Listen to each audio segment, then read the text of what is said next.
بسم اللہ الرحمن الرحیم۔ السلام علیکم۔ میں IYS کی ٹیچر امید کرتی ہوں کہ آپ سب خیریت سے ہوں گے۔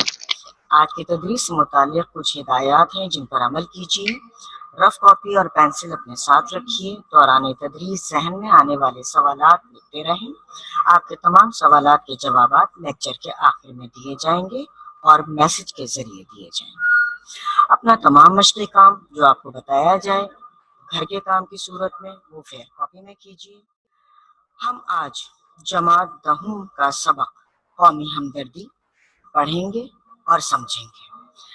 آپ سب سندھ ٹیکسٹ بک بورڈ کی اردو لازمی کی جماعت دہم کی کتاب کا صفحہ نمبر 23 کھولیں۔ قومی ہمدردی زیر نظر تصویر قومی اتحاد اور ہمدردی کو اجاگر کرتی ہے اور جو پیغام دیتی ہے کہ ہمدردی ایک ایسا جذبہ ہے جو دلوں میں پیار اور محبت پیدا کر کے انسانوں میں اخوت اور بھائی چارے کا احساس جگاتا ہے۔ جب یہی ہمدردی کسی قوم میں اجتماعی طور پر پائی جاتی ہے تو وہ ملک امن و سکون کا گہوارہ بن جاتا ہے۔ اسی لیے کہا جاتا ہے کہ قومی اتحاد یا قومی ہمدردی انتہائی اہم اور ضروری ہے۔ آئیے ہم دیکھتے ہیں کہ ہمارے سبق کا پہلا جو حصہ ہے وہ مصنف کے تعارف پر مبنی ہے۔ مولانا الطاف حسین حالی۔ الطاف حسین حالی میں نام ان کا الطاف حسین ہے، حالی تخلص ہے، شمس العلماء یعنی عالموں کا سورج ان کا خطاب ہے۔ حالی ایک نامور ادیب، درد مند دل رکھنے والے شاعر بھی ہیں۔ آپ کو اردو کا پہلا قومی شاعر کہا جاتا ہے کیونکہ آپ نے اپنی قوم کی اصلاح اور بیداری کے لیے اپنی شاعری سے بڑا اہم کام کیا۔ حالی نے سر سید کی تحریک پر ان کے کہنے پر اپنا مشہور مسدس مد و جزر اسلام لکھا۔ مد و جزر اسلام کی جو مسدس ہے اس میں اسلامی تاریخ کے عروج و زوال کو بہت اچھے طریقے سے پیش کیا گیا ہے اور یہ مسدس حالی کے نام سے مشہور ہوا۔ حیات سعدی، مقدمہ شعر و شاعری، یادگار غالب، حیات جاوید حالی کی اہم نثری تصانیف ہیں۔ آئیے دیکھتے ہیں کہ سبق ہمیں کیا بتاتا ہے۔ سبق ہے قومی ہمدردی۔ قومی ہمدردی جس طرح کے نام سے ظاہر ہے، ابھی ہمدردی کے حوالے سے میں نے آپ کو تعارف پیش کیا کہ وہ ہمدردی کہ جو کسی قوم میں پائی جائے ایک دوسرے کے لیے، اس کو قومی ہمدردی کہا جاتا ہے۔ پہلا پیراگراف میں پڑھوں گی، اس کے ساتھ ساتھ اس کی وضاحت پیش کروں گی۔ بہت غور سے سنیے گا کیونکہ یہی والا کام جو ہے آپ کے مشقی سوالات کے حوالے سے آپ چیک بھی کیا جائے گا اور دیکھا بھی جائے گا کہ آپ ان کے جوابات کس طرح دیتے ہیں۔ ہمدردی کا لفظ ہم اور درد دو فارسی کلموں سے مرکب ہے۔ درد کے معنی دکھ اور تکلیف کے ہیں اور ہم کا لفظ اشتراک کے معنی دیتا ہے۔ بس ہمدردی کے لفظ سے دو یا کئی شخصوں کا دکھ اور تکلیف میں شریک ہونا ظاہر ہوتا ہے، خواہ ارادے سے ہو خواہ بے ارادہ۔ مگر آج کل کے استعمال میں ہمدردی سے وہ شرکت مراد لی جاتی ہے جو ارادے سے کی جائے۔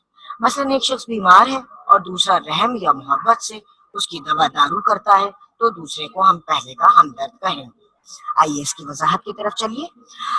میں پہلے پیراگراف کی پہلی سطر پر ہوں۔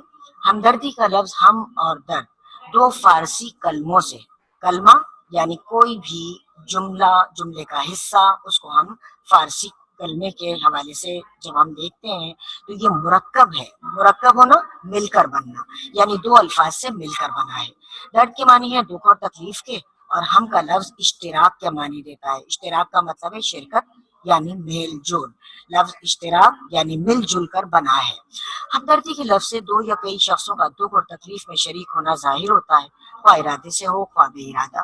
یعنی ہمدردی کبھی ہم ارادے سے کرتے ہیں، ارادہ باندھ لیتے ہیں، ہم اس کے ساتھ ہمدردی کا سلوک کریں گے، اس کے ساتھ اچھا سلوک کریں گے، اور کبھی کبھار ہمارا سلوک اور رویہ بلا اختیار بے اختیار ہوتا ہے کہ جس سے ہم وہ ہمدردی انجام دیتے ہیں۔ آج کل کے استعمال میں ہمدردی سے فل شرکت مراد لی جاتی ہے۔ شرکت مراد لینا یعنی کسی کے دکھ میں شریک ہونا جو ارادے سے کی جائے۔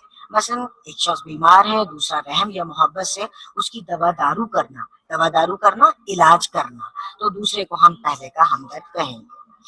آئیے دوسرے پیراگراف کی طرف چلتے ہیں۔ اگر یہ بات سچ ہے تو یہ ضرور ماننا پڑے گا کہ تمام انسان ایک دوسرے کی ہمدردی کے ذمہ دار ہیں، اور ہر شخص مصیبت کی حالت میں اپنے ہم جنس کہتے ہیں ایک ہی قسم کے، یعنی ایک ہی جیسے لوگ مدد لینے کا استحقاق رکھتا ہے۔ استحقاق کا مطلب ہے حق رکھنا۔ میں کسی بات پر کسی کے لیے حق رکھتی ہوں، یہ کہنے کا جیسے ماں باپ حق رکھتے ہیں سمجھانے کا، اسی طرح استحقاق کے معنی ہے حق رکھنا۔ کون ہے جو اس بات سے انکار کرے گا کہ بھائی کو بھائی سے ایک تعلق ہے جو ایک دوسرے کی ہمدردی پر مجبور کرتا ہے؟ پھر کیا وجہ ہے کہ ان بھائیوں کی اولاد میں اس ہمدردی کا کوئی حصہ باقی نہ رہے؟ بے شک جب تک کہ باپ کے خون کا قطرہ اولاد کی رگو پے کا مطلب ہے جسم میں، اس کے جسم کے اعضاء میں باقی ہے، ہمدردی کا رشتہ کبھی منقطع نہیں ہو سکتا۔ منقطع کا مطلب ہے کٹ جانا یا ختم ہو جانا۔ اس پیراگراف میں مصنف بیان کرتا ہے کہ اگر ہم یہ مان لیں کہ تمام انسان ایک دوسرے کی ہمدردی کرنے کے ذمہ دار ہیں، ایک دوسرے کے ساتھ ہمدردی کا سلوک کرنے کے ذمہ دار ہیں، اور ہر شخص مصیبت کے وقت میں اپنے ہی جیسے لوگوں سے مدد لینے کا حق رکھتا ہے، تو کون ہے جو اس بات سے انکار کرے گا کہ بھائی کو بھائی سے ایک تعلق ہے جو ایک کو دوسرے کی ہمدردی پر مجبور کرتا ہے؟ سب لوگ اس بات پر متفق ہیں، سب لوگوں کا اس بات پر ایک ہو جانا ہے کہ سب لوگ جو دنیا میں بستے ہیں، مختلف قوموں میں، مختلف وطن کے جو ہم وطن کہلاتے ہیں وہ لوگ ہوتے ہیں، وہ ایک دوسرے سے نہ صرف اپنے ہم وطنوں سے ہمدردی کرتے ہیں بلکہ رشتہ داروں سے، جیسے والدین اپنی اولاد کے لیے ہمدردی کا جذبہ رکھتے ہیں، ہم اولاد جو ہے وہ والدین کے لیے ہمدردی کا جذبہ رکھتی ہے۔ تو یہ اللہ تعالیٰ نے ایک تعلق انسان کے درمیان پیدا کیا ہے، اور اسی تعلق کے حوالے سے ایک شخص دوسرے کے ساتھ ہمدردی کا رویہ اختیار کرتا ہے۔ اب بات کیا ہے، ایک ہی باپ کی اولاد، چاہے وہ بیٹیاں ہوں یا بیٹے، وہ بھی آپس میں ہمدردی کا جذبہ رکھتے ہیں، اور جب یہ ہمدردی کا جذبہ ایک تو انسان کے اندر اللہ نے خود ہی پیدا کیا ہے کہ اس کے جو احساسات ہیں، جو جذبات ہیں، وہ ہمدردی کے جذبات ہوتے ہیں۔ اس کے ساتھ ساتھ ایک اور بڑا اہم جو اس کا حصہ ہے وہ یہ ہے کہ ماں اور باپ کو جس طرح اولاد دیکھتی ہے، اگر ماں باپ ہمدردی کرتا ہوا ماں باپ کو دیکھیں گی اولاد، تو اسی طرح کا رویہ اختیار کریں گی۔ اس کا مطلب کیا ہے کہ وہ ہمارے جسم میں، ہمارے خون میں چیز جذب ہو جاتی ہے، سرائیت کر جاتی ہے۔ ہم نے اپنا ماں باپ کو ہمدردی کرتے دیکھا تو ہم بھی ہمدردی کریں گے۔ ہمدردی کا رشتہ کبھی منقطع نہیں ہو سکتا۔ یہ جو رشتہ ہے، اب وہ چاہے سگے رشتہ داروں کے ساتھ ہو، چاہے اپنے دوست احباب کے ساتھ ہو، چاہے وہ اپنی قوم کے لوگوں کے ساتھ ہو، یہ رشتہ ہمیشہ نبھایا جاتا ہے، اور ازل سے یہی ہوتا رہا ہے اور یہ ہوتا رہے گا۔ آئیے نیکسٹ پیراگراف کی طرف۔ ہمدردی حیوانات میں بھی پائی جاتی ہے۔ بچوں کو ایک مدت تک پرورش کرنا، یعنی بچوں کو پالنا پوسنا، ان کے لیے غذا باہم پہنچانا، مستقل طور پر غذا دینا، تابع مقدور کا مطلب ہے جہاں تک ممکن ہو ان کو دشمن کے حملے سے بچانا، سب جانوروں کی عام خصلت ہے، ایک عام عادت ہے۔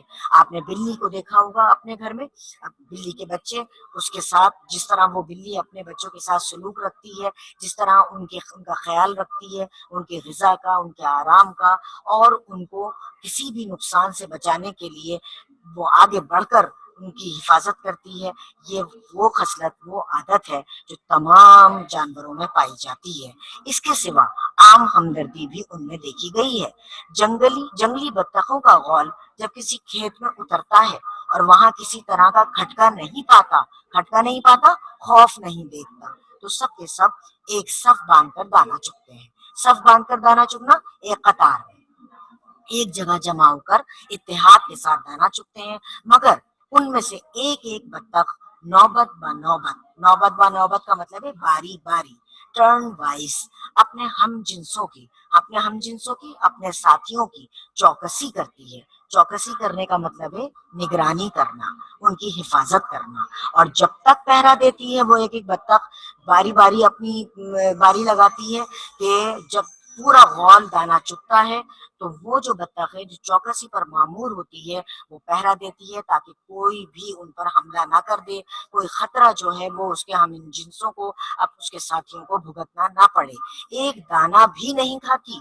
کون؟ وہی جو بطخ جو چوکسی کر رہی ہے، جو پہرا دے رہی ہے، جو نگرانی کر رہی ہے، وہ ایک دانہ بھی نہیں کھاتی۔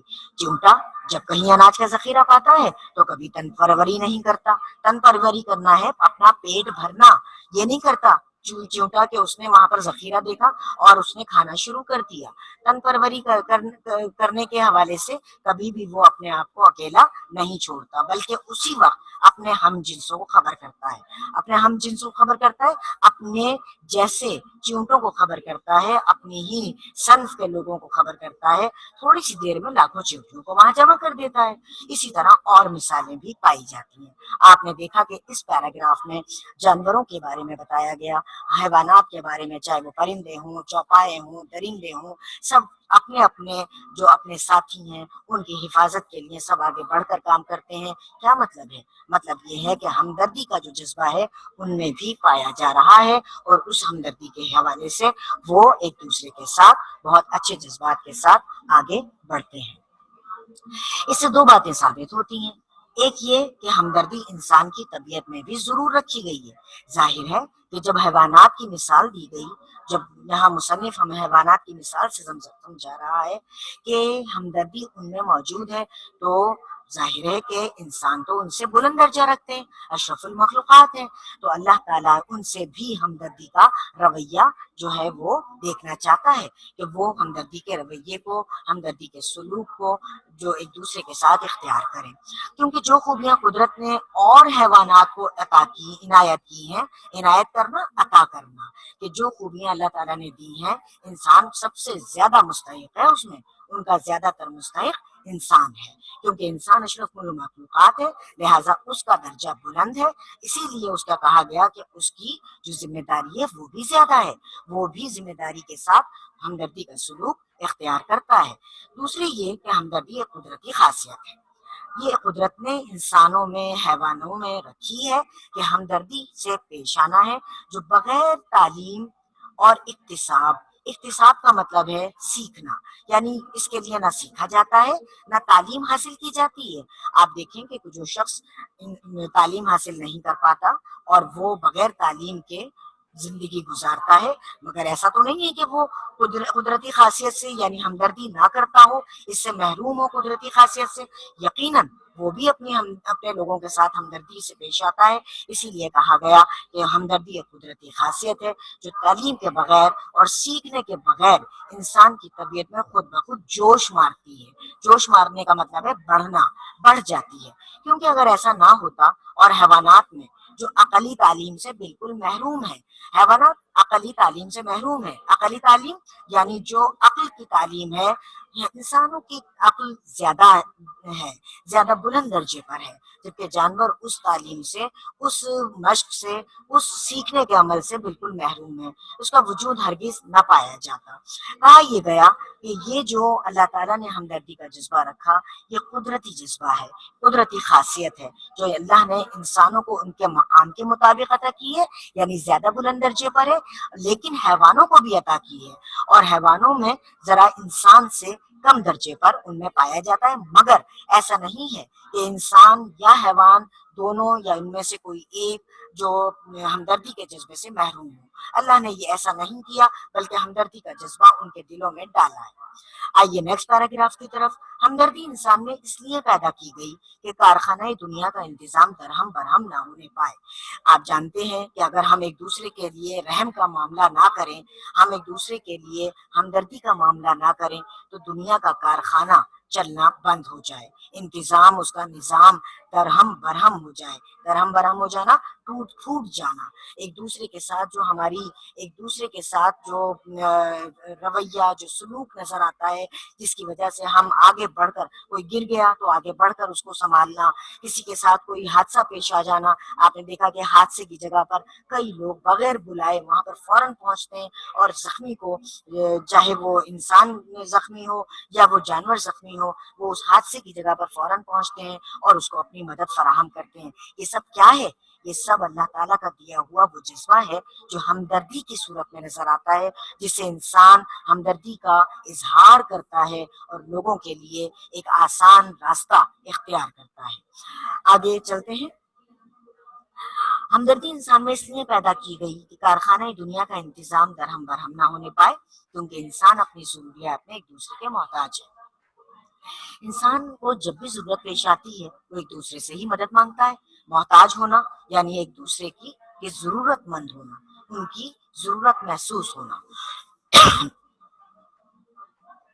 ایک کی گاڑی دوسرے کی مدد کے بغیر نہیں چل سکتی۔ اگر انسانوں میں ہمدردی نہ ہو تو یہ تمام کارخانہ درہم برہم ہو جائے۔ اس ہمدردی کے بغیر اس دنیا کا کارخانہ چلنا بہت مشکل ہو جائے اور یہ کارخانہ اس طرح نہ چل پائے جس طرح کے آج چلتا ہوا نظر آتا ہے۔ اگلے پیراگراف کی طرف چلتے ہیں۔ ہمارے ہم وطن بھی ہمدردی کے اصل سے بے خبر نہیں ہے۔ ہمدردی کی ہم وطن، وطن کے لوگ، ہمارے ایک ہی وطن میں رہنے والے لوگ ہم وطن، ہمدردی کی اصل سے مراد بنیاد، یعنی ہمارے ہم وطنوں کو بھی ہمدردی کے بارے میں پتا ہے۔ اب جیسے کنویں بنوانا، پیاؤ بٹھانی، پیاؤ بٹھانا کہتے ہیں جانوروں کے پانی پینے کی جگہ بنانی، سبیلیں لگانی ہے، محتاجوں کی خبر لینی ہے، بیواؤں کی مدد کرنی ہے، شادی بیاہ میں شریک ہونا ہے اور ایک دوسرے کا کام بٹوانا ہے۔ دوسرے کا کام بٹوانا، ایک دوسرے کے کام میں مدد فراہم کرنا۔ بیمار کی عیادت کرنی ہے، حال پوچھنا، عیادت کا مطلب ہے حال پوچھنا۔ میت کی تعزیت کرنی ہے، تعزیت کرنا یعنی موت پر دکھ کا اظہار کرنا، اور اسی طرح اور بہت سی باتیں ہمارے ملک میں پائی جاتی ہیں۔ یہ تمام مثالیں دی کس نے؟ مصنف نے۔ کس حوالے سے دی؟ کہ یہ قومی ہمدردی کی مثالیں ہیں کہ جس سے انسان ایک دوسرے کے ساتھ جس طرح سلوک کر رہے ہیں، موت کے موقع پر، زندگی کے موقع پر، خوشی کے موقع پر، بیماری کے موقع پر، عام حالات میں ایک دوسرے سے جب وہ سلوک اچھا رکھتے ہیں، ایک دوسرے کے ساتھ ہمدردی کا برتاؤ کرتے ہیں، تو یہی اللہ تعالیٰ ہم سے اسی سلوک کا ہم سے مطالبہ بھی کرتا ہے۔ اور بعض اوقات یہ قدرتی خصلت، قدرتی عادت جس کا نام ہمدردی ہے، مشق اور تعلیم سے تمام قوم میں پھیل جاتی ہے۔ کیا مطلب ہے؟ ایک تو تعلیم انسان کے پاس ہو، اس کو پتا ہو کہ ہمدردی کرنی چاہیے، اور ہمدردی کا جو درس ہے وہ ہمیں ہمارے رب نے دیا ہے۔ اسی طرح مشق کرنا یعنی بار بار وہ کام کرنا، بار بار، مشق کا مطلب ہے پریکٹس کرنا، بار بار وہ کام کرنا، بار بار دہرانا۔ تو یہ جب ہم یہ کام بار بار کرتے ہیں اور تعلیم بھی ہمارے ذہن میں اور دل میں موجود ہوتی ہے اس تمام ہمدردی کے حوالے سے، تو یہ تمام جو معاملات ہیں ہمدردی کے وہ قوم میں پھیل جاتے ہیں اور اس کا اثر کسی قدر تیز ہو جاتا ہے۔ یعنی ہمیں ہمدردی کی مثالیں نظر آتی ہیں۔ ہمارے ہاں انصار برنی ٹرسٹ ہے، ہمارے ہاں ایڈی فاؤنڈیشن ہے، ہمارے ہاں سیلانی جو فاؤنڈیشن ہے وہ، تو یہ اس طرح کی اور بہت سی مثالیں۔ کیا ہے یہ سب کچھ؟ یہ ہماری قومی ہمدردی کی مثالیں ہیں جو ہمیں بتاتی ہیں کہ ہمدردی کی مثالیں یہ ہیں۔ اب آئیے اگلی طرف، میونسپل کمیٹیاں یعنی کہ جو ہمارے شہر کی کمیٹیاں ہوتی ہیں، جو شہر کو صاف ستھرا رکھنے کے لیے ہوتی ہیں۔ سرکار نے حکومت نے جگہ جگہ شہروں اور قصبوں میں قائم کی۔ اگر پورا اپنا فرض ادا کریں گے تمام کمیٹیاں اور تمام حکومت کے ادارے، اور جس غرض کے لیے مقرر ہوئی ہیں یعنی جس کام کے لیے قائم کی گئی ہیں اس کو مد نظر رکھیں، یعنی اس کو اپنی نظر کے سامنے رکھیں، اس پر اپنی معاملات کو لے کر چلیں، تو یہ بھی ہمدردی کے اچھے نمونے ہیں۔ زمانہ بھی طرح طرح سے ہم کو ہمدردی کی طرف مائل کر رہا ہے، رجحان دلا رہا ہے۔ مذہب بھی ہم کو بہت زور سے ہمدردی کی طرف کھینچتا ہے۔ یعنی کہ کہنے کا کیا مقصد ہے؟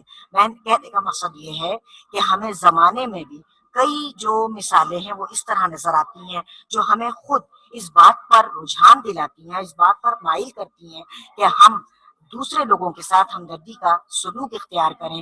اس کے ساتھ ساتھ مذہب ہمارا اس نے بھی ہمیں کئی موقعوں پر، قرآن میں ہمیں کئی جگہ پر ایک دوسرے کے ساتھ اچھا سلوک کرنے کا، اچھا برتاؤ کرنے کا حکم دیا۔ احادیث سے ہمیں بہت پتہ چلتا ہے کہ ہمیں ایک دوسرے کے ساتھ کیسے پیش آنا چاہیے، چاہے وہ ہمارے رشتے دار ہوں، ہمارے گھر والے ہوں، یا ہمارے ہم وطن ہوں، یا ہمارے محلے کے لوگ ہوں، ہمیں ان کے ساتھ کیسے رہنا ہے۔ تو یہ ہمدردی کی کئی مثالیں ہمارے پاس موجود ہوتی ہیں جو ہمیں اس طرف راغب کرتی ہیں کہ ہمیں اپنے آپ کو کس طرح سے پیش کرنا ہے، لوگوں کے ساتھ کس طرح سے لوگوں کے ساتھ پیش آنا ہے۔ ہندو مسلمان اگر اپنی اپنی مذہبی کتابیں دیکھیں تو ان کو ہمدردی کی ترغیب سے مالا مال پائیں گے۔ ترغیب سے رجحان دلانا، مائل کرنا، یعنی مذہبی کتابوں میں چاہے وہ ہندو ہوں، چاہے عیسائی ہوں، چاہے یہودی ہوں، چاہے مسلمان ہوں، مذہب نے بھی ہمیشہ ایک ہمدردی کا درس دیا، سبق دیا ہے۔ لہٰذا ہماری کتابیں جو ہماری مذہبی کتابیں ہیں ان میں بھی ہمدردی کا درس جا بجا ہمیں ملتا ہے۔ اور کیا کہا حدیث میں بھی ہے کہ مومن تو آپس میں بھائی بھائی ہیں، اور مومنوں کی مثال ایسی ہے کہ اگر جسم میں کسی ایک جگہ اگر درد ہوتا ہے تو یہ سمجھ لیں کہ بالکل ایسا ہی ہے کہ جیسے جب ہمارے کسی مسلمان بھائی کو تکلیف ہوتی ہے تو ہمیں بھی وہی تکلیف محسوس کرنی چاہیے جیسے ہم اپنے جسم کی تکلیف کو محسوس کرتے ہیں۔ آخری پیراگراف کی طرف چلتے ہیں، اور آخری پیراگراف میں مصنف نے مثال دی ہے کہ قوم ایک درخت کی مثال رکھتی ہے جس کی ٹہنیاں اس کے مختلف خاندان ہیں، اس کے پتے ہر ایک خاندان کے مرد اور عورت۔ جب تک درخت کی جڑ ہری ہے، جڑ سے ہی نمو پاتا ہے، جڑ سے ہی نشو نما پاتا ہے پودا یا درخت۔ تو کہا یہ گیا کہ جب تک درخت کی جڑ ہری ہے اس کی ٹہنیاں اور پتے بھی ہرے ہیں، یعنی سرسبز ہیں، شاداب ہیں، تر و تازہ ہیں۔ لیکن جب جڑ کو پانی نہ پہنچے گا اور ٹہنیاں پتے سب سوکھ جائیں گے، تو جو لوگ یہ سمجھتے ہیں کہ ہماری کوشش سے تمام ملک کی حالت کیوں کر بدل سکتی ہے، تو ان کی خدمت میں یہ عرض کیا جاتا ہے کہ صرف دو خیال ہیں۔ یہاں پر مصنف نے ہمیں کیا بات سمجھائی کہ جو لوگ یہ سوچتے ہیں کہ ہم اکیلے ہیں، ہمارا کوئی بھی کام جب ہم کریں گے تو ملک قوم کتنی سدھر جائے گی، یہ سوچنا ہمارا کام نہیں ہے کہ کتنی سدھر جائے گی۔ ہر ایک کو انفرادی طور پر اچھا کام کرنا ہے، ہر ایک کو انفرادی کام کرتے ہوئے آگے بڑھنا ہے، اور انفرادی کام آگے بڑھ کر اجتماعی کام ہو جائے گا اور قوم خود بخود ایک اچھے راستے پر گامزن ہو جائے گی۔ اسی لیے کہا گیا کہ دنیا میں صرف دو خیال ہیں جنہوں نے دنیا کے تنزل کہتے ہیں زوال کو، اور ترقی کہتے ہیں آگے بڑھنے کو، کہ جس میں دو خیال ہیں جنہوں نے دنیا کے تنزل یا ترقی پر بہت کچھ اثر کیا۔ ایک خیال تو یہ ہے کہ ہم کچھ نہیں کر سکتے، ہم یہ سوچ کر بیٹھ جائیں کہ بھئی اکیلے ہم کیا کریں گے، تو ایسی صورت میں واقعی کچھ نہیں ہو پائے گا۔ لیکن اگر میں صفائی کا خیال رکھتے ہوئے اپنا گھر کا کچرا باہر نہ پھینکوں تو مجھے دیکھ کر میرے جو اہل محلہ ہیں وہ بھی اس چیز سے سیکھ جائیں گے، اور وہ بھی اپنے گھر کے کچرے کو باہر پھیلانے سے رک جائیں گے، اور ایک پراپر حالت میں، ایک مناسب حالت میں اس کے حوالے سے وہاں پر اس کو پیش کریں گے۔ لہٰذا کہتے یہی ہیں کہ ایک یہ کہ ہم کچھ نہیں کر سکتے، دوسرا خیال کیا ہے کہ ہم سب کچھ کر سکتے ہیں۔ تو پہلا خیال کہ ہم کچھ نہیں کر سکتے، اس کا نتیجہ یہ ہوا کہ واقعی کچھ نہ ہوا، اور دوسرے خیال میں کہ جس میں ہم یہ اپنے آپ کو یقین دلا دیں کہ ہم سب کچھ کر سکتے ہیں، تو دنیا میں بڑے بڑے عجائبات ظاہر کیے۔ کیا مطلب ہے عجائبات ظاہر کیے؟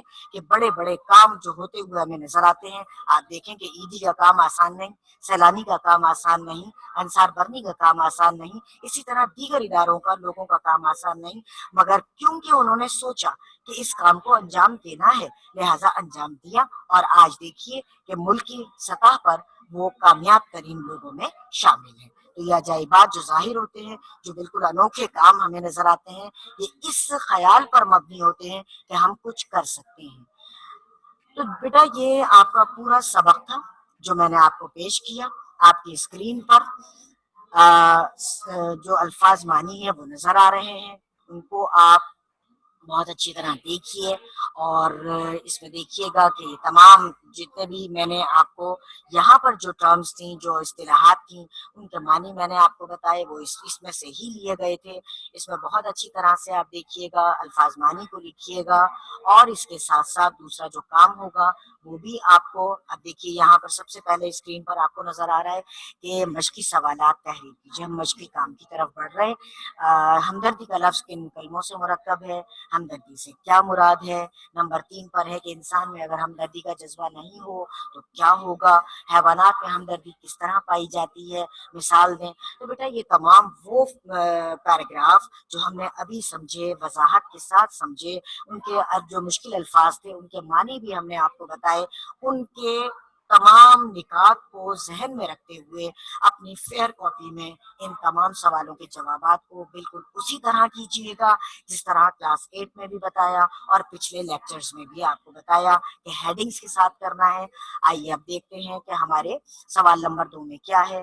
درج ذیل جوابات میں سے درست جوابات پر نشان لگائیے۔ اب دیکھیے گا یہ آپ کی کتاب میں بھی موجود ہے، لہٰذا اس کے آپشنز کو آپ دیکھ لیجئے جو بہتر ہے۔ جیسے ہمدردی یہ خاصیت ہے، 4 آپشنز ہیں آپ کے پاس، ان کو دیکھ لیجئے۔ اپنی ضروریات کے مطابق میں ایک دوسرے کے کون محتاج ہیں؟ اب دیکھیے گا کہ اس میں صحیح جو آپ کا آپشن ہے، جو انتخاب ہے، وہ کیا ہونا چاہیے؟ ہمارے ہم وطن بھی اصل سے بے خبر نہیں۔ کس کی اصل سے بے خبر نہیں؟ ہمدردی کی، خود غرضی کی، مجبوری کی، دوستی کی۔ جو اس کا منتخب جواب ہے وہ آپ لکھ کر اور اس میں اپنی فیئر کاپی میں ضرور اس کو ظاہر کریں گے۔ زمانہ بھی طرح طرح سے ہم کو مائل کر رہا ہے، کس طرف؟ دیکھ لیجئے جو اس کا درست جواب ہے۔ اب آئیے ہم دیکھتے ہیں سوال نمبر 3۔ جب تک درخت کی جڑ ہری ہے اس کی ڈیش اور پتے بھی ہرے ہیں۔ یہ آپ کے سبق میں موجود ہے، اس کو منتخب کیجئے۔ جو خوبیاں قدرت نے حیوانات کو عنایت کی، انسان کا زیادہ تر ڈیش ہے۔ اب کیا اس کا درست جواب ہے وہ تلاش کیجئے۔ جیم میں ہے کہ انسانوں میں ہمدردی نہ ہو تو یہ تمام کارخانہ ڈیش ہو جائے۔